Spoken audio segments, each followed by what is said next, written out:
Chapter 5. The Neuroanatomy of a Kiss.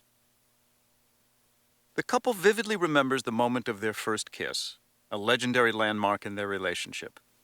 Friends for many years, they had met one afternoon for tea. During their conversation, they both acknowledged how hard it was to find just the right partner. That conversational moment was punctuated by a pointed pause as their eyes locked and they gazed thoughtfully at each other for a second or two. Afterward, as they were standing outside saying goodbye, they again looked into each other's eyes. Out of the blue, each of them felt as though some mysterious force were bringing their lips together in a kiss. Neither felt they had initiated it, but even years later, they both distinctly remember having had the sensation of being propelled into that romantic act.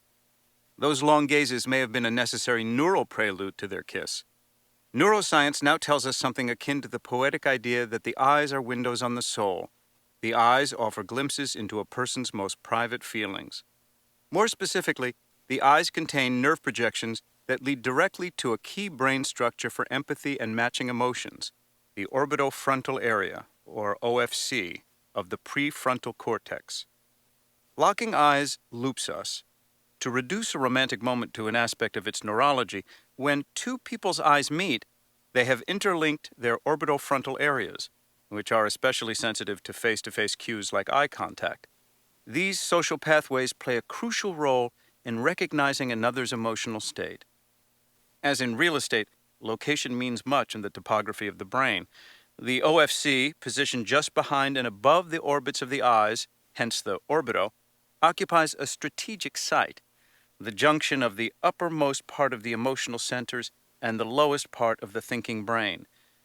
If the brain were like a fist, the wrinkly cortex would be roughly where the fingers are.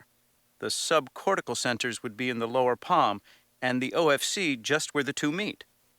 The OFC connects directly, neuron to neuron, three major areas of the brain: the cortex, or thinking brain, the amygdala, the trigger point for many emotional reactions, and the brain stem, the reptilian zones for automatic response. This tight connection suggests a rapid and powerful linkage, one that facilitates instantaneous coordination of thought, feeling, and action. This neural autobahn swirls together low-road inputs from the emotional centers, the body, and the senses, and high-road lanes that find meaning in that data, creating the intentional plans that guide our actions. This linkage of top-of-the-brain cortical and lower subcortical regions makes the OFC a pivotal meeting point of high and low, an epicenter for making sense of the social world around us. By putting together our inner and outer experience, the OFC performs an instant social calculus, one that tells us how we feel about the person we are with, how she feels about us, and what to do next in accord with how she responds. Finesse, rapport, and smooth interactions depend to a great degree on this neural circuitry. For instance, the OFC contains neurons that are keyed to detect the emotions in someone's face or to tease them from their tone of voice, and connect those social messages with the visceral experience. The two people sense they like each other. These circuits track affective significance, what something or someone means to us emotionally. When mothers of newborn infants viewed pictures of their own or of unfamiliar infants, fMRI readings revealed that the OFC lit up in response to the pictures of their infants, but not to the others. The greater their OFC activity, the stronger their feelings of love and warmth. In technical terms, the OFC circuitry assigns hedonic value to our social world, letting us know we enjoy her, loathe them, adore him, and so it answers questions essential in the build-up to a kiss. The OFC also assesses social aesthetics, such as how we feel about a person's aroma, a primal signal that evokes remarkably strong liking or disliking, a biological reaction underlying the success of every parfumerie. I recall a friend once saying that for him to love a woman, he had to like the way she tasted when they kissed. Even before such out-of-awareness perceptions have reached consciousness, before we are fully cognizant of the subterranean feelings already stirring in us, we will have already begun acting on those feelings. Thus, the self-propelled quality of that kiss. Of course, other neural circuits are involved as well. The oscillators adapt and coordinate the rate of our neural firing and motor movements as we encounter a moving object. Here, presumably, they were hard at work guiding the two mouths together at just the right velocity and trajectory so that rather than teeth gnashing in collision, there was a soft meeting of lips, even on a first kiss. Low road velocity. Here's how a professor I know chose his assistant, the single person he spends most time with in his working day. I walked into the waiting room where she was sitting, and I immediately felt my physiology settle down. Instantly, I knew she would be easy to be with. Of course, I looked at her resume and so on, but from the first moment, I felt confident she was the one I should hire, and I haven't regretted it for a minute. Intuiting whether we like a person we've just met amounts to guessing whether we will find a rapport, or at least get along, as a relationship unfolds. But of all the people we might potentially gravitate toward for friendship, business partnership, or marriage, how do we sort out those who draw us from those who leave us cold? Much of that decision-making, it seems, goes on within moments of meeting someone for the first time. In one revealing study, students in a university course spent just 3 to 10 minutes on the first day of class getting to know another student, a stranger.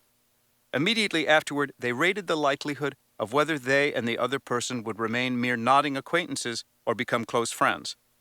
9 weeks later, it was found that those first impressions predicted the actual course of their relationship with remarkable accuracy. When we make such an instantaneous judgment, we depend to a large extent on the operation of an unusual set of neurons, brain cells shaped like a spindle, with a large bulb at one end and a long, thick extension. Spindle cells, neuroscientists now suspect, are the secret of the speed of social intuition. They put the snap in snap judgments. The spindle shape holds the key. The body is about 4 times larger than other brain cells. From a very wide, long branch stem the dendrites and axons that act as cell-to-cell wiring. The velocity of neurons' transmission to other cells increases with the size of the long arms that project to other neurons. The spindle's gargantuan dimensions ensure extremely high velocity transmission. Spindle cells form particularly thick connections between the OFC and the highest part of the limbic system, the anterior cingulate cortex, ACC. The ACC directs our attention and coordinates our thoughts, our emotions, and the body's response to our feelings. This linkage creates a neural command center of sorts. From this critical junction, the spindle cells extend to widely diverse parts of the brain. The particular brain chemicals those axons transmit suggest their central role in social connection. Spindle cells are rich in receptors for serotonin, dopamine, and vasopressin. These brain chemicals play key roles in bonding with others, in love, in our moods good and bad, and in pleasure. Some neuroanatomists suspect that spindle cells are crucial to what makes our species unique. We humans have about 1,000 times more of them than do our closest primate cousins, the apes, who have but a few hundred. No other mammalian brain seems to contain spindle cells. Some speculate that spindle cells may account for why some people or primate species are more socially aware or sensitive than others. Brain imaging studies find enhanced functioning of the ACC in people who are more interpersonally aware, who can not only assess a social situation accurately, but also sense how others in the situation would perceive it. Spindle cells concentrate in an area of the OFC which activates during our emotional reactions to others, particularly instant empathy. For instance, when a mother hears her infant cry, or when we sense the suffering of a loved one, brain scans show that zone lights up. It also activates in emotionally loaded moments like when we look at a picture of someone we love, find someone attractive, or judge whether we are being treated fairly or being deceived. The other place spindle cells can be found in abundance is an area of the ACC that plays equally key roles in social life. It guides our display and recognition of the facial expression of emotions and activates when we feel intense emotion. This area, in turn, has strong connections to the amygdala, the trigger point for many of these feelings, and the site where our first emotional judgments begin. These breakneck neurons seem to account for some of the high speed of the low road. For instance, even before we have a word for what we are perceiving, we already know whether we like it. Spindle cells might help explain how the low road can offer up a snap judgment of like or dislike milliseconds before we realize exactly what that is. Such in an eye blink judgments may matter most when it comes to people. Those spindly cells interweave what amounts to our social guidance system. What he saw her see. For a while after her own wedding, Maggie Verver, the heroine of Henry James's novel The Golden Bowl, visits her long-widowed father at a country estate, where other guests are staying. Among them are available ladies who seem interested in her father. In a passing glance at her father, Maggie suddenly comprehends that he, who lived as a strict bachelor with her all the while she was growing up, was now feeling free to remarry. And at that moment, her father realizes from the look in his daughter's eyes that she has fully understood what he feels but has not said. Without a word being spoken, as Maggie stands there, Adam, her father, has a sense of what he saw her see. In that silent dialogue, her face couldn't keep it from him. She had seen on top of everything, in her quick way, what they both were seeing. The unpacking of this brief moment of mutual recognition across a room takes up several pages toward the start of the novel, and the rest of that long tale plays out the aftershock of this single moment of shared understanding as Adam eventually does remarry. What Henry James captured so well was the richness of the insights into another's mind that we can get from the merest of perceptions. In a flash, a single expression can tell us volumes. Such social judgments can come so spontaneously in part because the neural circuits that make them seem to always be on, ever ready to act. Even while the rest of the brain is quiescent, 4 neural areas remain active, like idling neural motors, poised for quick response. Tellingly, 3 of these 4 ready-to-roll areas are involved in making judgments about people. These idling neural zones increase their activity when we think about or see people interact. A UCLA group led by Marco Iacoboni, a discoverer of mirror neurons, and Matthew Lieberman, a founder of social neuroscience, investigated these zones in an fMRI study. They concluded that the brain's default activity, what happens automatically when nothing much else goes on, seems to be mulling over our relationships. The higher metabolic rate of these person-sensitive networks reveals the special import placed on the social world in the brain's design. Rehashing our social lives may rate as the brain's favorite downtime activity, something like its top-rated TV show. In fact, only when the brain turns to an impersonal task, like balancing a checkbook, do these people circuits quiet down. By contrast, corresponding areas that judge objects have to rev up in order to operate. This may explain why we make judgments about people around 1/10 of a second more quickly than we do about things. These parts of the brain have a continual head start. In any social encounter, this same circuitry springs into action, making judgments of like or dislike that predict the course of their relationship, or whether there will be one at all. The progression of brain activity begins with a quick decision involving the cingulate that spreads via spindle cells to heavily linked areas, especially the OFC. These low-road networks extend widely to reverberating circuits throughout the emotional areas. This network stirs a general sense that, with help from the high road, can develop into a more conscious reaction, whether it is an outright action or simply a silent understanding, as it was with Maggie Verver. The OFC cingulate circuitry springs into action whenever we choose the best response from many possibilities. This circuitry appraises all we experience, assigning value, liking or disliking, and so it shapes our very sense of meaning, of what matters. This emotional calculus, some now argue, represents the fundamental value system that the brain uses to organize our functioning, if only by deciding our priorities in any given moment. That makes this neural node crucial in our social decision-making, the guesses we continually make that determine our success or failure in relationships. Consider the staggering brain speed of such realizations in social life. In the first moment of an encounter with someone, these neural areas make their initial judgment, pro or con, in just 1/20th of a second.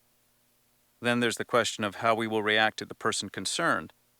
Once the like-dislike decision registers firmly in the OFC, it guides neural activity there for another 1/5 of a second. Nearby prefrontal areas, operating in parallel, offer up information about social context, using a more refined sensibility such as what reactions are appropriate to the moment. The OFC, drawing on data such as context, strikes a balance between a primal impulse, get out of here, and what works best, make an acceptable excuse for leaving. We experience what the OFC decides not as a conscious understanding of the rules guiding the decision, but as a feeling of rightness. In short, the OFC helps guide what we do once we know how we feel about someone. By inhibiting raw impulse, the OFC orchestrates actions that serve us well, at the very least by keeping us from doing or saying something we would regret.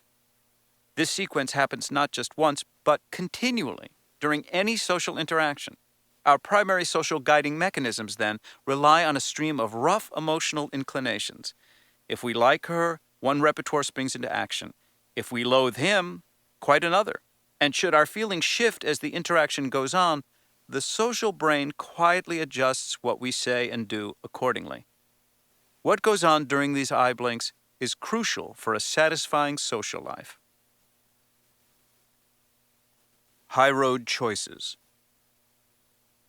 A woman I know tells me how troubling she finds her sister, who, because of a mental disorder, has become prone to attacks of anger. While at times the two are warm and close, without warning the sister will become sharply adversarial, paranoid in her accusations. As my friend put it, every time I get close to her, she hurts me. And so, my friend has begun to insulate herself against what she experiences as an emotional assault by not returning every phone call right away and by not scheduling as much time together with her sister as they used to. And if she hears her sister's voice in an angry tone on her answering machine, she'll wait a day or two before returning her call to give her time to cool down. Still, she cares about her sister and wants to stay close, so when they do talk and her sister lashes out, she reminds herself of the mental disorder, which helps her not take the anger so personally. Her inner mental judo shields her from a toxic contagion. While the automatic nature of emotional contagion makes us vulnerable to coming down with distressing emotions, that is just the beginning of the story. We also have the capacity for making strategic moves to counter contagion as needed. If a relationship itself has become destructive, these mental tactics can create a protective emotional distance. The low road operates at hyperspeed in the snap of a finger, but we are not at the mercy of all that comes at us so fast. When the low road's instant linkage pains us, the high road can protect us. The high road gives us choices largely via wiring in the circuits linked to the OFC. One stream of messages shuttles back and forth to low road centers that spawn our initial emotional reactions, including simple contagions. Meanwhile, the OFC shunts a parallel flow upward to trigger our thoughts about that reaction. That upward branch allows us to make a more nuanced response, one that takes into account a refined understanding of what's going on. These parallel roads manage every encounter, and the OFC is the switching station between them.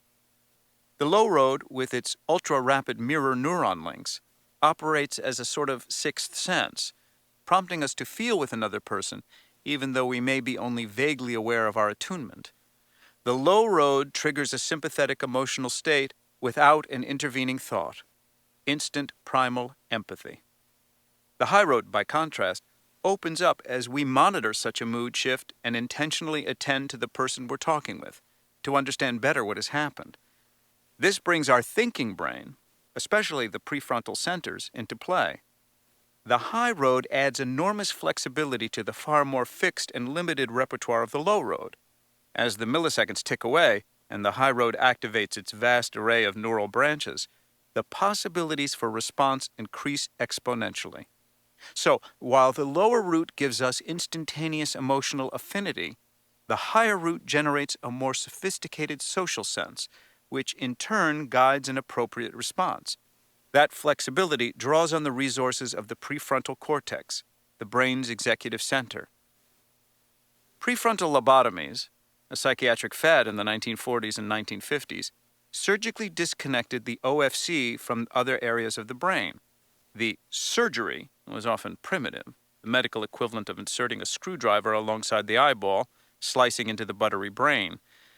At the time, neurologists had little idea of the specific functions of the zones of the brain, let alone the OFC. But they found that previously agitated mental patients became placid after a lobotomy, a major plus from the viewpoint of those running the bedlam of vast mental asylums that warehoused psychiatric patients of the day. While a lobotomized patient's cognitive abilities remained intact, two then mysterious side effects were observed. The patient's emotions were flattened or absent altogether, and they became disoriented in social situations new to them. Today, neuroscience knows that that was because the OFC orchestrates the interplay between the social world and how we feel, telling us how to act. Lacking that interpersonal math, the lobotomized patients were utterly confused in any novel social situation. Economic road rage. Say you and a stranger are given $10 to split any way you can agree. The stranger offers you $2, take it or leave it. The decision to take it seems perfectly reasonable, as any economist can tell you. But if you take the $2, the person making you the offer gets to keep $8. So, reasonable or no, most people become indignant. And if offered just $1, outraged. That occurs over and over when people play what behavioral economists call the ultimatum game, where one partner makes proposals that the other can only accept or reject. If all offers are rejected, both end up with nothing. A very low offer here can trigger the economic equivalent of road rage. Long used in simulations of economic decision-making, the ultimatum game has been merged with social neuroscience through the work of Jonathan Cohen, director of the Center for the Study of Brain, Mind, and Behavior at Princeton University. His group studies partners who are playing the ultimatum game while their brains are scanned. Cohen has pioneered in neuroeconomics, the analysis of the hidden neural forces that drive both rational and irrational decision-making in our economic lives, an arena where the high and low roads both play powerful roles. Much of this research centers on the brain areas that are active during interpersonal situations that have ready implications for understanding the irrational forces that move economic markets. If the first guy offers just $1, says Cohen, the other's response might well be, go to hell. But according to standard economic theory, that's irrational because $1 is better than nothing. This result drives economists crazy because their theories assume people will always try to maximize their rewards. In fact, people will sometimes be willing to sacrifice up to a month's salary just to punish an unfair offer. When the ultimatum game is played with only one round, lowball offers often result in anger. But if the players are allowed multiple rounds, then the two are more likely to reach a satisfactory bargain. The ultimatum game does not just pit one person against another. Within each of them, it creates a tug of war at the junction of the high and low roads in their cognitive and emotional systems. The high road relies heavily on the prefrontal cortex, critical for rational thought. The orbitofrontal area, as we have seen, lies at the bottom of the prefrontal area, policing its border with the low road's emotionally impulsive centers like the amygdala, down in the midbrain. By observing which neural circuits are at work during this microeconomic transaction when high and low roads are at odds, Cohen has been able to separate the influence of the rational prefrontal cortex from the go-to-hell rashness of the low road. In this case, the insula, which can react during certain emotions as strongly as the amygdala. The more powerful the low road's reactivity, Cohen's brain scans show, the less rational will be the player's reactions from the economic perspective. But the more active the prefrontal area, the more balanced will be the outcome. In an essay called The Vulcanization of the Brain, a reference to Star Trek's Mr. Spock, the hyper-rational character from planet Vulcan, Cohen focuses on the interaction between high-road abstract neural processing, where information that is valenced pro or con is considered in a careful and deliberative way, and low-road operations, where emotions and predispositions to act quickly run strong. Which prevails, he argues, depends on the forcefulness of the prefrontal area, that mediator of rationality. Over the course of human brain development, the size of the prefrontal cortex has largely been what set us apart from other primates, which have much smaller prefrontal areas. Unlike other parts of the brain that are specialized for a particular job, this executive center takes a bit more time to do its jobs. But like some all-purpose brain booster, the prefrontal area is spectacularly flexible, able to engage in a greater range of tasks than any other neural structure. The prefrontal cortex, Cohen told me, has changed the human world so that nothing is the same anymore physically, economically, or socially. Even as human genius spews a dizzying array of ever-evolving realities, gas guzzlers and oil wars, industrialized farming and overly abundant calories, email and identity theft, our inventive prefrontal circuitry aids us in navigating through the very dangers it has helped create. Many of those perils and temptations stem from the more primal cravings of the low road as it confronts the explosion of opportunities for indulgence and abuse created by the high road. Surviving them depends equally heavily on the high road. As Cohen put it, we have more easy access to whatever we desire, like sugar and fat, but we have to balance our short and long-term interests.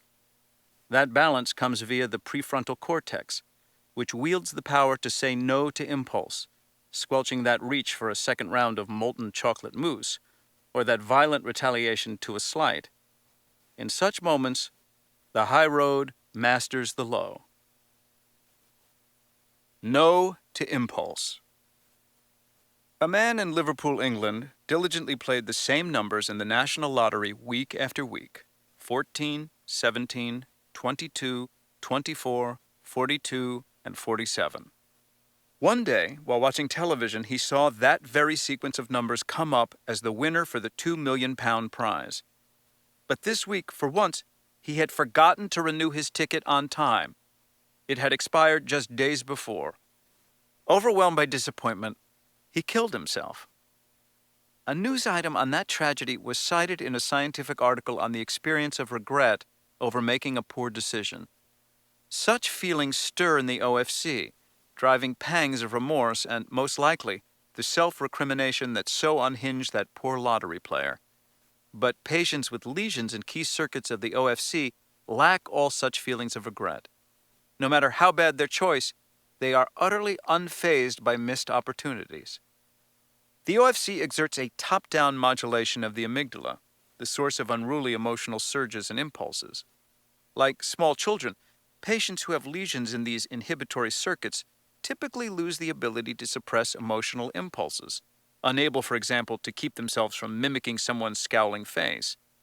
Lacking this emotional safety device, their rambunctious amygdala has free rein. These patients are also unfazed by what other people would find mortifying social gaffes. They may greet a total stranger with a hug and a kiss, or make the kind of tasteless bathroom jokes that a 3-year-old might find delightful. They blithely reveal the most embarrassing details about themselves to anyone within earshot, unaware of having done anything the least untoward. Even though they can explain rationally the proper social norms for propriety, they are oblivious to those norms as they break them. With the OFC handicapped, the high road seems powerless to guide the low. The OFC also goes awry this way in those war veterans who, on seeing a battle scene on the evening news or hearing a truck backfire, are flooded with traumatic memories from their own wartime nightmares. The culprit is an overactive amygdala, one that sends surges of panic in mistaken reaction to cues vaguely reminiscent of the original trauma. Ordinarily, the OFC would evaluate such primal feelings of fear and clarify that it's just a television show or a truck we're hearing rather than enemy guns. While it is kept in line by high-road systems, the amygdala cannot play the brain's bad boy. The OFC contains one of the array of neurons that can inhibit those amygdala-driven surges, that can just say no to limbic impulses. As low-road circuitry sends up primitive emotional impulses, I feel like yelling, or she's making me so nervous I want to get out of here, the OFC evaluates them in terms of a more sophisticated understanding of the moment. This is a library, or it's only our first date, and modulates them accordingly, acting as an emotional brake. When those brakes falter, we act inappropriately. Consider the results from a study where college students who did not know each other came to a lab and were virtually put together in pairs in an online chat room to get acquainted. About 1 in 5 of these internet conversations quickly became startlingly sexual, with explicit terms, graphic discussions of sex acts, and outright solicitation of sex. But when the experimenter who conducted these sessions later read the transcripts, he was astounded. As far as he had seen while escorting the students in and out of the cubicles, they all had been low-key, unassuming, and invariably polite. completely out of keeping with their uninhibited licentiousness online. Presumably, none would have dared plunge into such blatantly sexual talk had they instead been having a live, face-to-face conversation with someone they had met only minutes before. That is just the point.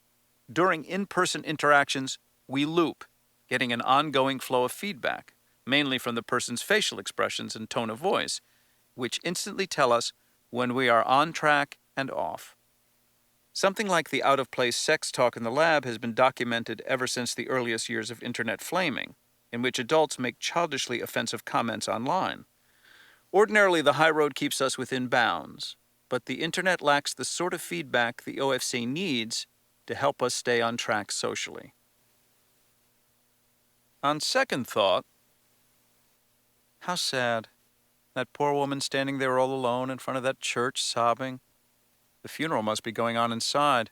She must miss horribly whomever she's lost. On second thought, that's not a funeral. There's a white limo decorated with pretty flowers in front of the church. It's a wedding! How sweet! Such were the thoughts of a woman as she studied the photo of a woman weeping by a church. Her first glimpse suggested to her the scene of a funeral, and she felt herself fill with sadness, her eyes welling up with tears and sympathy. But her second thought changed the photo's impact entirely. Seeing the woman as attending a wedding and imagining that happy scene morphed her own sadness into delight. As we alter our perceptions, we can change our emotions. That small fact of everyday life has been deconstructed into brain mechanics via a brain imaging study done by Kevin Ochsner. Just 30-something, Ochsner has already become a leading figure in this fledgling discipline.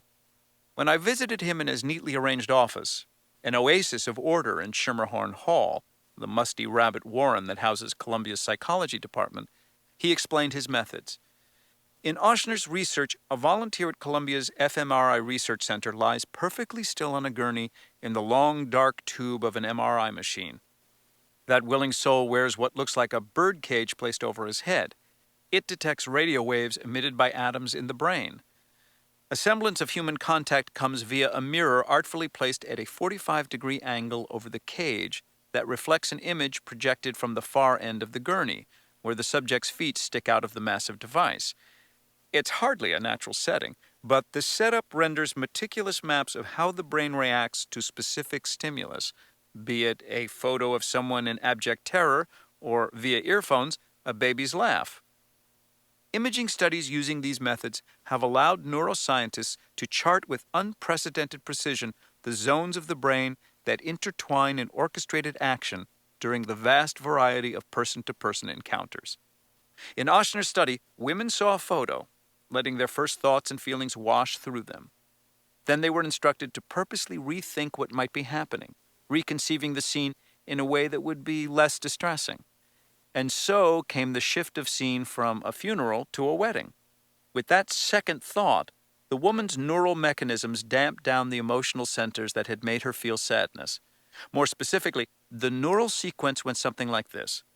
The right amygdala, a trigger point for distressing emotions, made an automatic, ultra-quick emotional appraisal of what was happening in the photo, a funeral, and activated the circuitry for sadness. That first emotional response happens so quickly and spontaneously that as the amygdala triggers its reactions and activates other brain areas, the cortical centers for thinking have not yet even finished analyzing the situation. Along with the amygdala's hair-trigger feelings, systems bridging emotional and cognitive centers verify and refine that reaction, further adding emotional flavor to what we perceive. And so we form our first impression. How sad, she's crying at a funeral. The intentional reappraisal of the photo, it's a wedding, not a funeral, replaced the initial thought with a new one and the first flood of negative feeling with a happier dose, initiating a cascade of mechanisms that quieted the amygdala and related circuits. The more involved the ACC, Ochsner's study suggests, the more successful the rethinking is in altering moods for the better. In addition, the greater the activity in certain prefrontal areas, the more muted the amygdala became during the reappraisal. When the high road speaks up, it takes away the low road's microphone. When we intentionally relate to a disturbing situation, the high road can manage the amygdala through any of several prefrontal circuits. The specific mental strategy we deploy during reappraisal determines which of these circuits activates.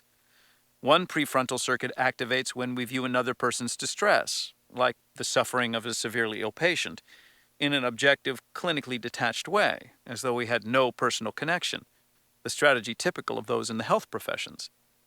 A different circuit activates when we reappraise the patient's situation, for example, by hoping for the best and reflecting that the patient is not mortally ill, has a strong constitution, and will most likely recover. By changing the meaning of what we perceive, we also alter its emotional impact. As Marcus Aurelius said millennia ago, pain is not due to the thing itself, but to your estimate of it, and this you have the power to revoke at any moment.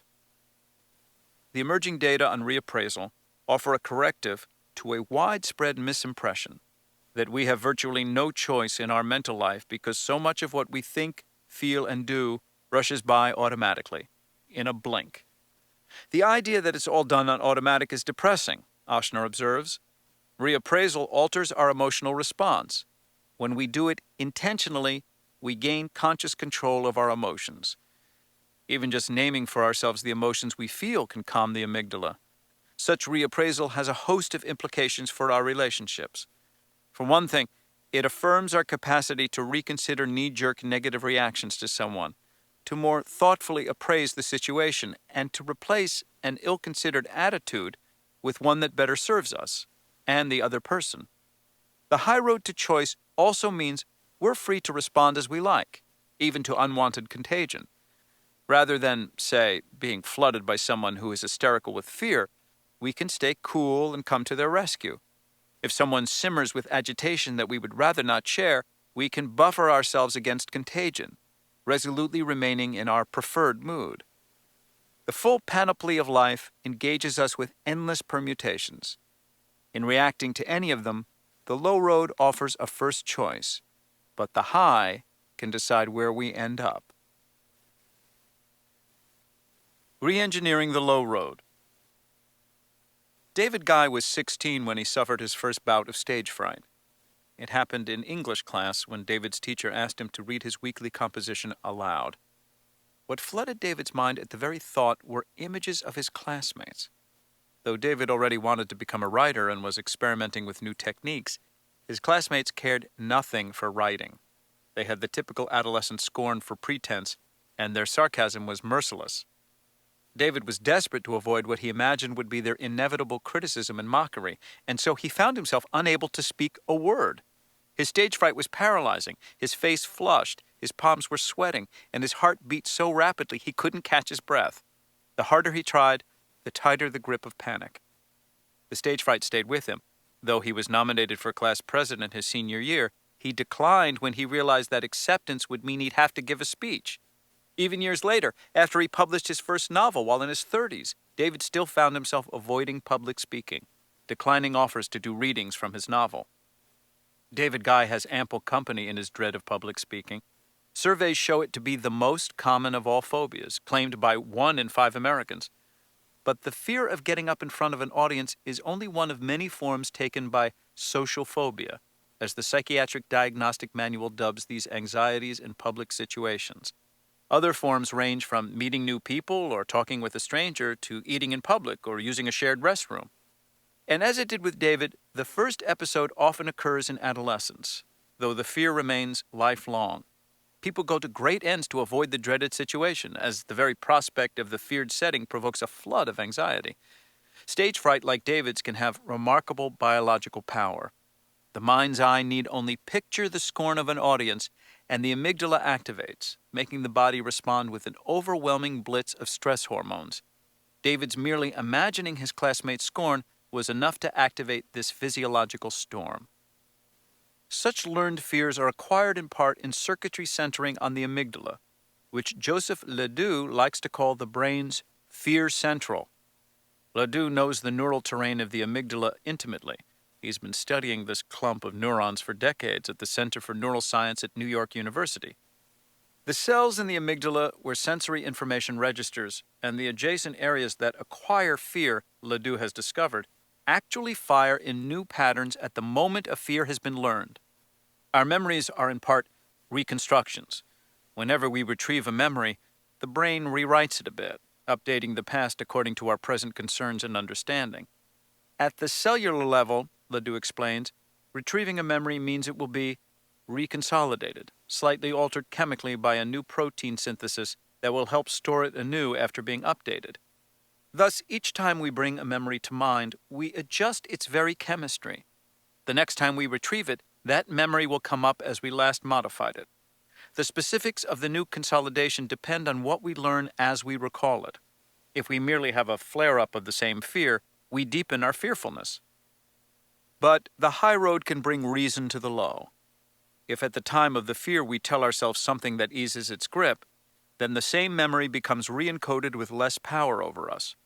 Gradually, we can bring the once feared memory to mind without feeling the rush of distress all over again. In such a case, says Ledoux, the cells in our amygdala reprogram so that we lose the original fear conditioning. One goal of therapy, then, can be seen as gradually altering the neurons for learned fear. Treatment sometimes actually exposes the person to whatever primes their fear. This allows the person to both experience the phobia and to practice ways to master it. Exposure sessions begin with getting the person relaxed, often through a few minutes of slow abdominal breathing. Then the person confronts the threatening situation in a careful gradation culminating in the very worst version. Exposure therapy for anger control works much the same as does fear reduction.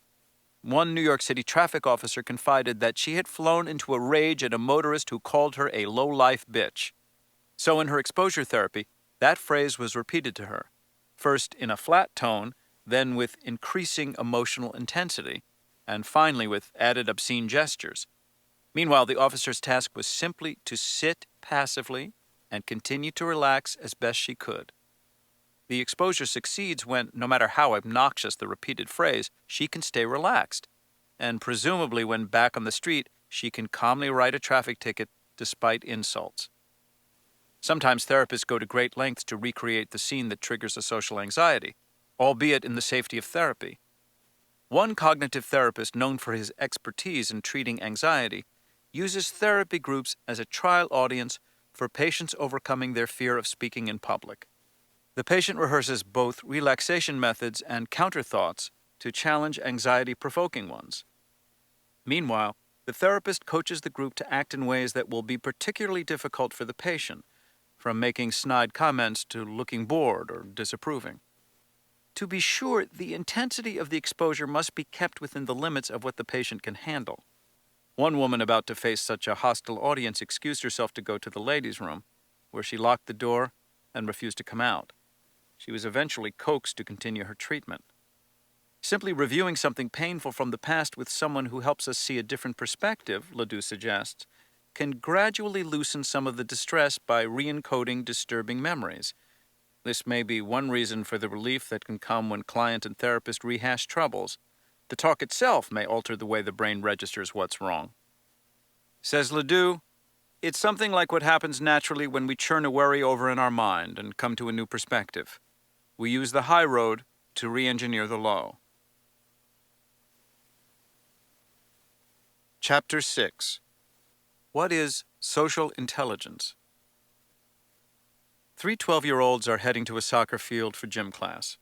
2 athletic-looking boys are walking behind and snickering at the third, a somewhat chubby classmate. "So you're going to try to play soccer?" one of the 2 says sarcastically to the third, his voice dripping with contempt. It's a moment that, given the social code of these middle school boys, can easily escalate into a fight. The chubby boy closes his eyes for a moment and takes a deep breath, as though steeling himself for the confrontation that lies ahead. Then he turns to the other 2 and replies in a calm, matter-of-fact voice, "Yeah, I'm going to try, but I'm not very good at it." After a pause, he adds, "But I'm great at art. Show me anything and I can draw it real good." Then, pointing to his antagonist, he says, "Now you're great at soccer, really fantastic. I'd like to be that good someday, but I'm just not. Maybe I can get a little better at it if I keep trying."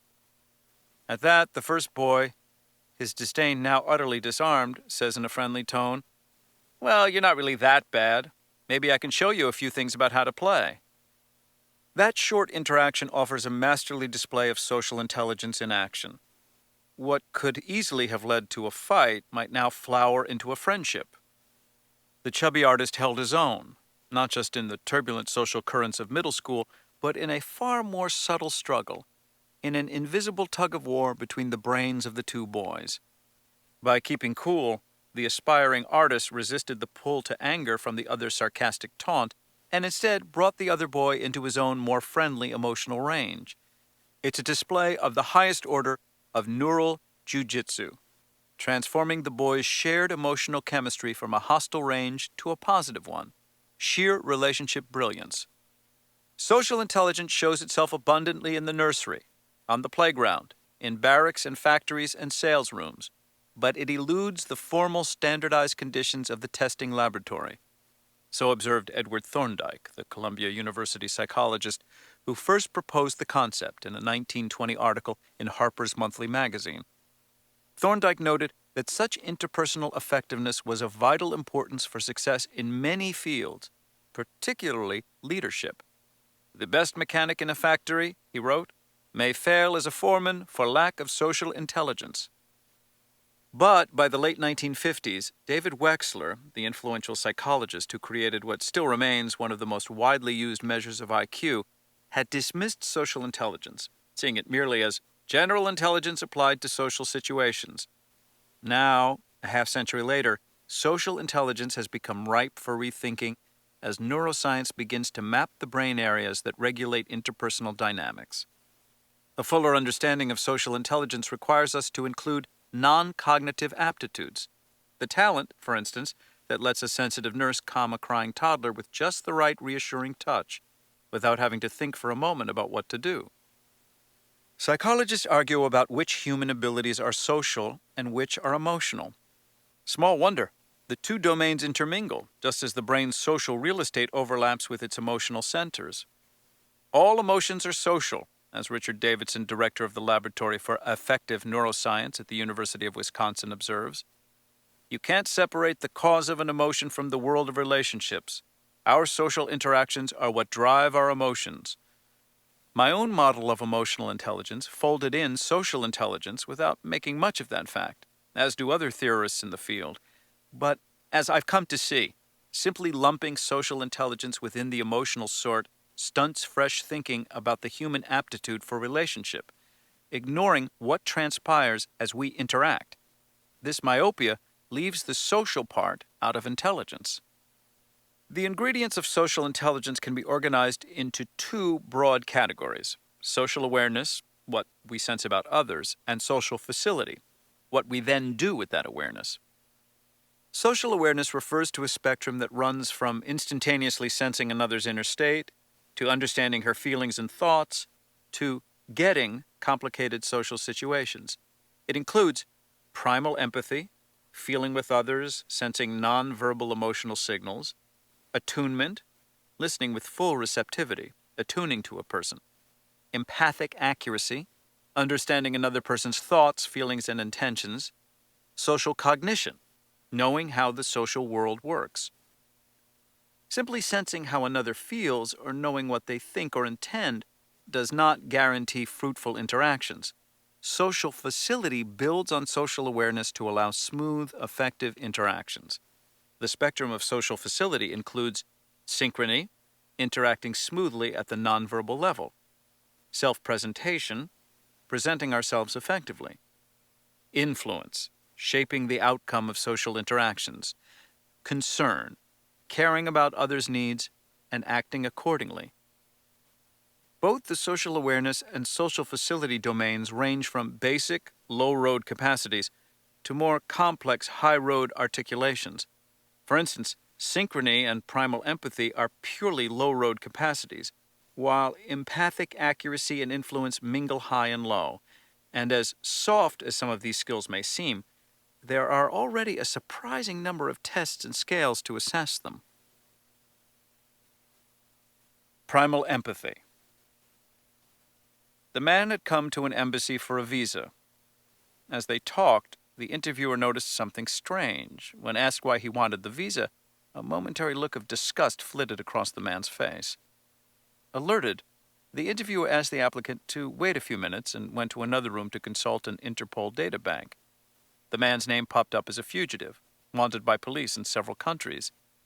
The interviewer's detection of that fleeting expression shows a gift for primal empathy, the ready ability to sense the emotions of another.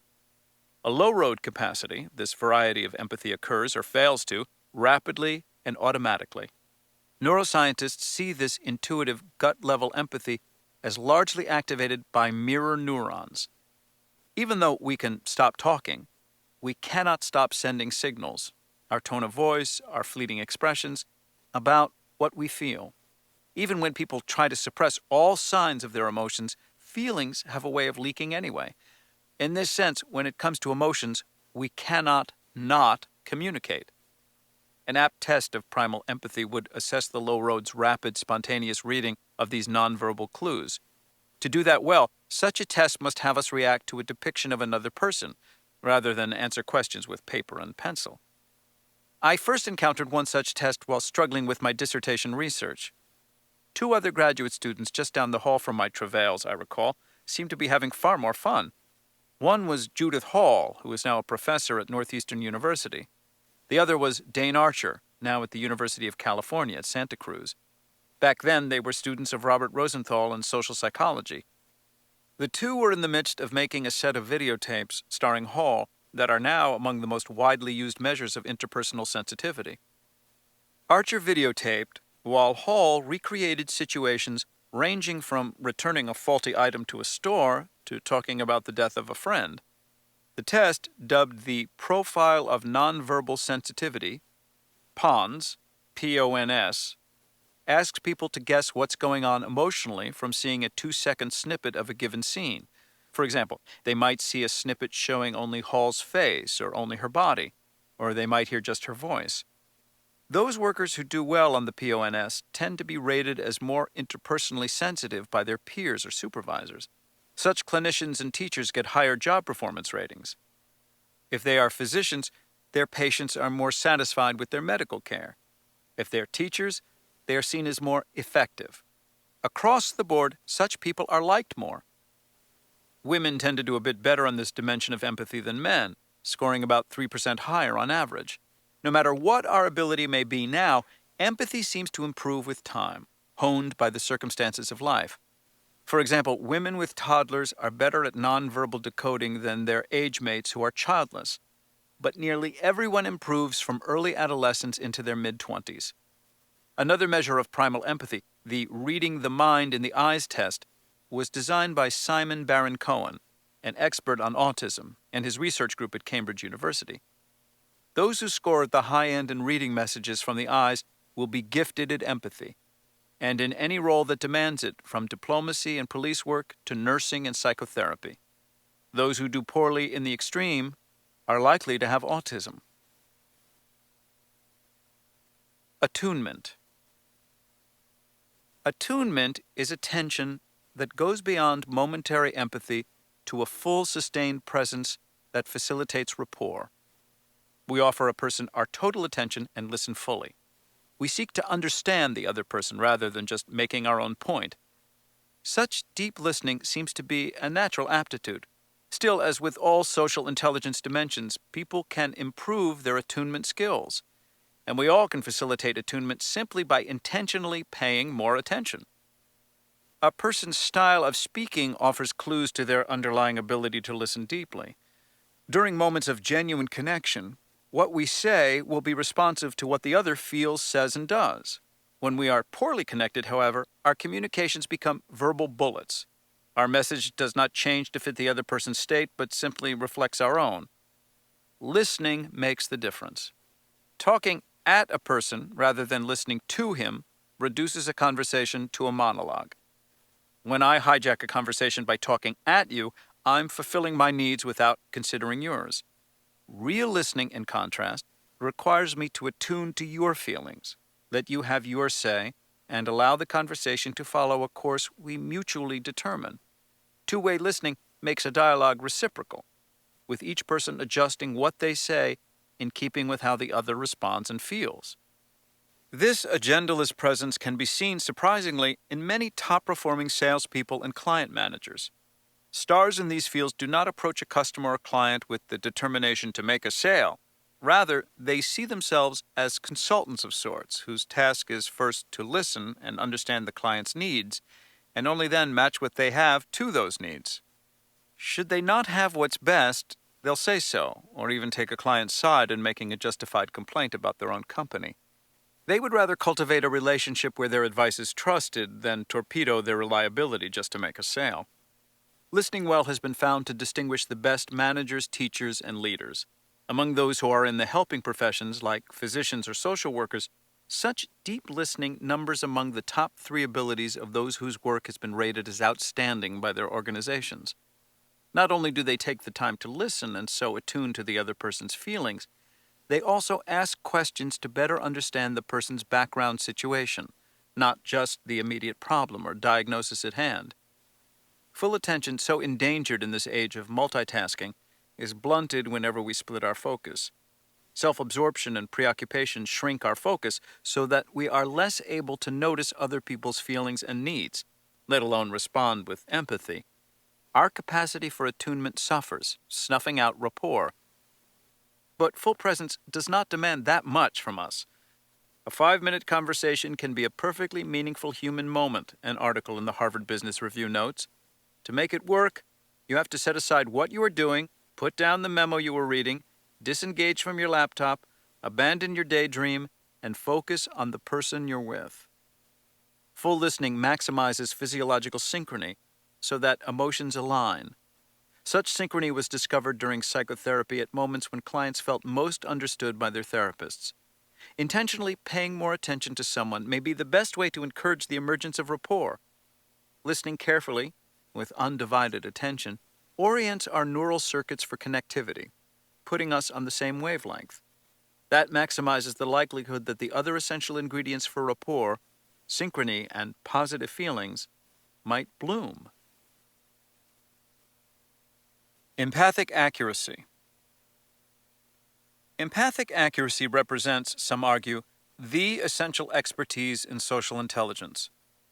As William Icks, the University of Texas psychologist who has pioneered this line of research, contends, this ability distinguishes the most tactful advisors, the most diplomatic officials, the most effective negotiators, the most electable politicians, the most productive salespersons, the most successful teachers, and the most insightful therapists.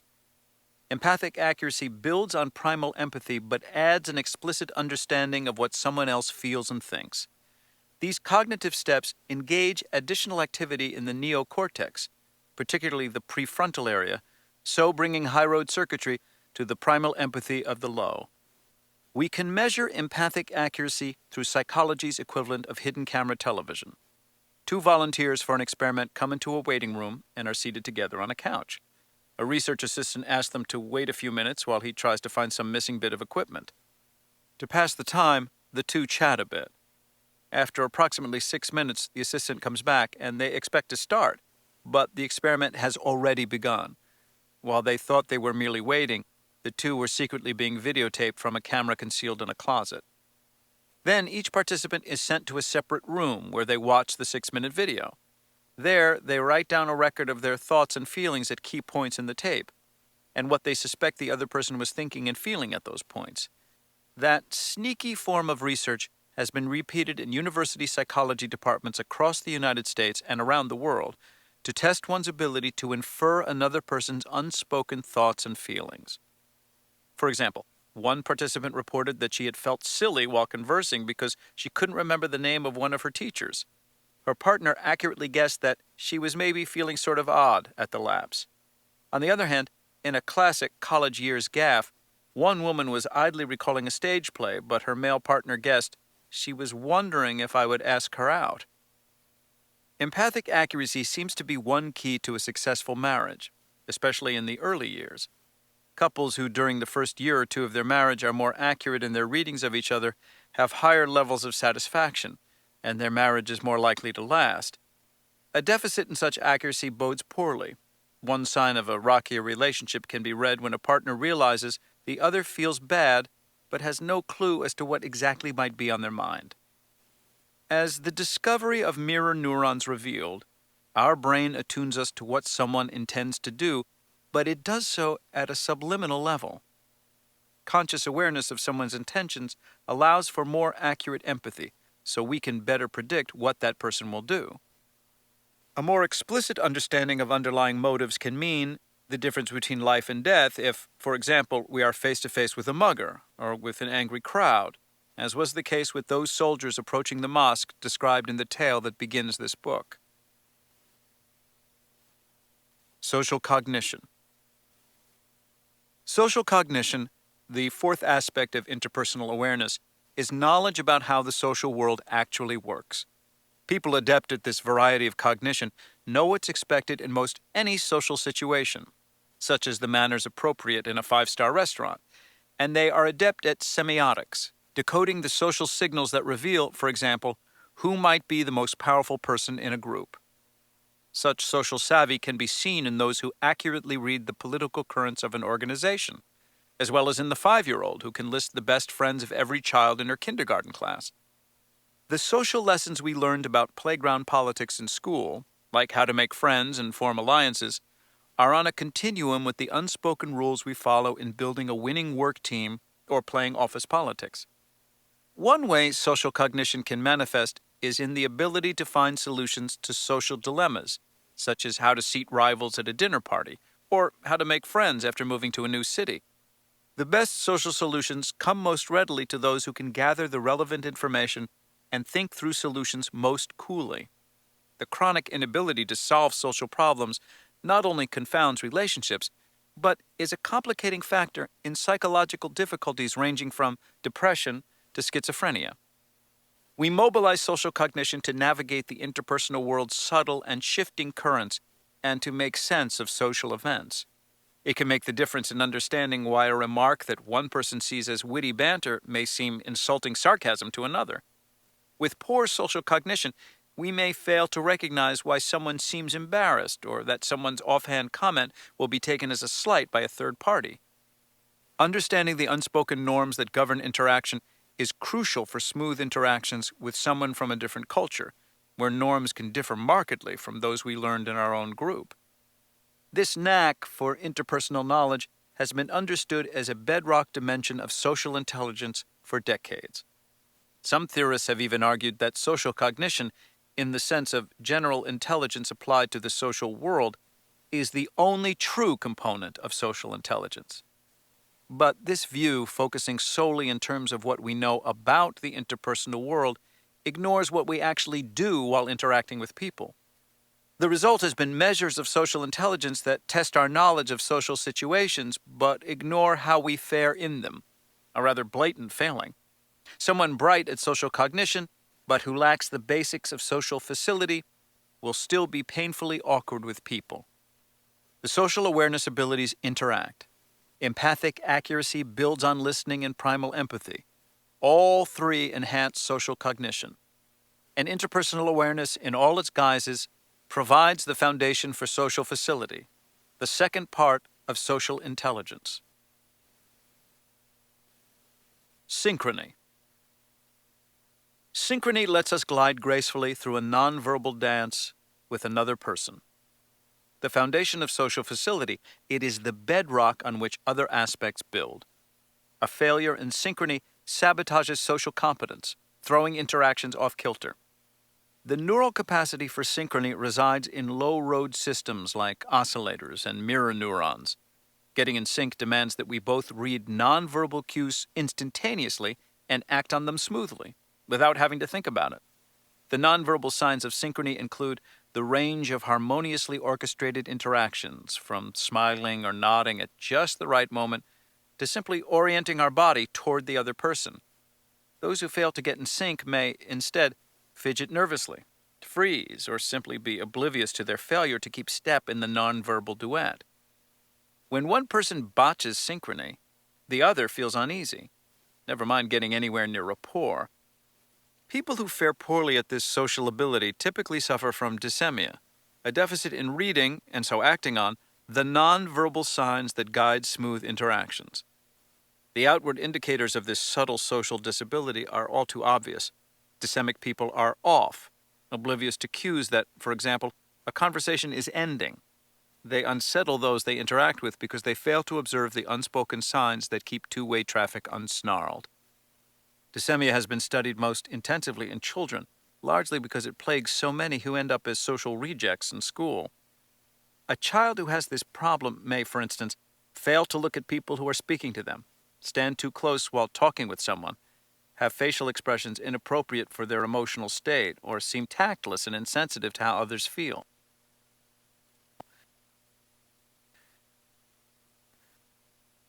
While all these may seem simply signs of being a kid, most other children of the same age will not have these difficulties. In adults, deficits are usually not caused by neurological conditions like Asperger's syndrome or autism. An estimated 85% of those with dysemia have the deficit because they failed to learn how to read nonverbal signals or how to respond to them, either because they did not interact enough with their peers or because their family did not display a given range of emotion or followed eccentric social norms. Another 10% or so have the deficit because an emotional trauma short-circuited the necessary learning. Only an estimated 5% have a diagnosable neurological disorder. Because dysemia stems from a failure to learn, remedial programs have been developed, both for children and for adults, that are geared to teach these skills. The tutorials begin by making the person aware of the nonverbal ingredients of synchrony that usually flit by out of their awareness, like gestures and posture, the use of touch, eye contact, tone of voice, and pacing. Once the person learns the more effective ways to use these ingredients, they practice them until, say, they can maintain eye contact while talking to someone without having to make any special effort. Getting into sync naturally gives rise to more emotional resonance than when one person is trying to make it happen. Since the low-road brain systems that create synchrony operate out of our awareness and spontaneously, self-conscious attempts to control them can impede their smooth operation. Thus, people in remedial programs need to overlearn by practicing to the point where the new, more harmonious response comes spontaneously. Self-presentation. Professional actors are especially clever at self-presentation, or the ability to present oneself in ways that make a desired impression. In 1980, when Ronald Reagan was running for the Republican presidential nomination, he participated in a televised debate among the candidates. At one point, the timekeeping moderator cut off Reagan's microphone before he had finished making a point. Self-presentation. Professional actors are especially clever at self-presentation, or the ability to present oneself in ways that make a desired impression. In 1980, when Ronald Reagan was running for the Republican presidential nomination, he participated in a televised debate among the candidates. At one point, the timekeeping moderator cut off Reagan's microphone before he had finished making a point. Reagan reacted by leaping to his feet, grabbing another microphone, and declaring in angry tones, "I paid for this show. I'm paying for this microphone." The crowd cheered this display of raw assertiveness, especially in a man better known for his geniality, and the moment has been cited as a turning point in his campaign.